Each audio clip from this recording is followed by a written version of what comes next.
امریکی صدر Donald Trump نے مقبول عام سوشل میڈیا پلیٹ فارم ٹک ٹاک کے لیے خریدار ملنے کا دعویٰ 2 ہفتوں میں خریداروں کی شناخت ظاہر کرنے کا وعدہ کر لیا۔ عالمی خبر رساں ادارے رائٹرز کی رپورٹ کے مطابق امریکی صدر ڈونلڈ ٹرمپ نے اتوار کو نشر ہونے والی ایک فاکس نیوز انٹرویو میں کہا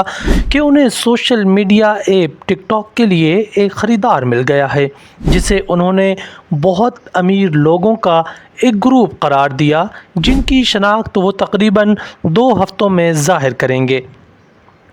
ٹرمپ نے یہ ریمارکس فاکس نیوز کے program Sunday Morning Futures with Maria Bartiromo کے ایک انٹرویو میں دیے اور کہا کہ جو معاہدہ وہ تیار کر رہے ہیں اسے آگے بڑھانے کے لیے غالباً چین کی منظوری درکار ہوگی، اور پیش گوئی کی کہ چینی صدر شی جن پنگ ممکنہ طور پر اسے منظور کر دیں گے۔ صدر نے کہا، بہت امیر لوگ، یہ امیر لوگوں کا ایک گروپ ہے، تاہم انہوں نے مزید تفصیلات نہیں بتائیں سوائے اس کے کہ وہ تقریباً 2 ہفتوں میں ان کی شناخت ظاہر کریں گے۔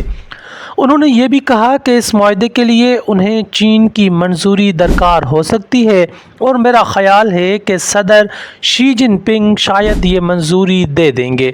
ٹک ٹاک چین میں قائم انٹرنیٹ کمپنی بائٹ ڈانس کی ملکیت ہے۔ قومی سلامتی کے خدشات کی بنیاد پر ٹک ٹاک کو فروخت کرنے یا اس پر پابندی لگانے سے متعلق ایک وفاقی قانون ٹرمپ کی 20 جنوری کو ہونے والی حلف برداری سے ایک دن پہلے نافذ ہونے والا تھا، لیکن ریپبلکن صدر، جن کی 2024 کی انتخابی مہم سوشل میڈیا پر کافی انحصار کرتی تھی اور جنہوں نے ٹک ٹاک کے لیے پسندیدگی کا اظہار کیا تھا، اسے پابندی کو روک دیا۔ جون کے وسط میں ٹرمپ نے اس مقبول ویڈیو شیئرنگ ایپ کو کسی غیر چینی خریدار کو بیچنے یا امریکہ میں اس پر پابندی لگنے سے بچانے کے لیے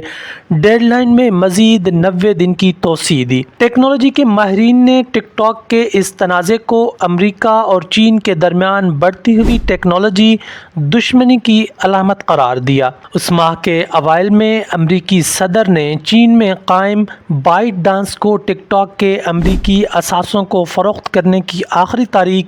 17 ستمبر تک بڑھا دی تھی، حالانکہ ایک قانون میں نمایاں پیش رفت کے بغیر فروخت یا بندش لازمی قرار دی گئی تھی۔ اس موسم بہار میں ایک معاہدہ زیر غور تھا جس کے تحت ٹک ٹاک کے امریکی آپریشنز کو ایک نئی امریکی کمپنی میں منتقل کیا جاتا، جس کی اکثریت امریکی سرمایہ کاروں کی ملکیت اور انتظام میں ہوتی، لیکن چین نے ٹرمپ کے چینی مصنوعات پر بھاری ٹیرف کے اعلانات کے بعد اس کی منظوری نہ دینے کا اشارہ دیا تو اسے روک دیا گیا تھا۔ ٹرمپ نے کہا، ویسے ہمارے پاس ٹک ٹاک کے لیے ایک خریدار ہے، میرے خیال میں مجھے شاید چین کی منظوری درکار ہوگی، میرے خیال میں صدر شی شاید ایسا کر دیں گے۔ خیال رہے کہ 2024 کے ایک امریکی قانون کے تحت ٹک ٹاک کو 19 جنوری تک کام کرنا بند کرنا تھا۔ اس صورت میں جبکہ بائٹ ڈانس نے ایپ کے امریکی اثاثوں کی فروخت مکمل نہ کر لی ہو یا فروخت کی جانب نمایاں پیش رفت کا مظاہرہ نہ کیا ہو،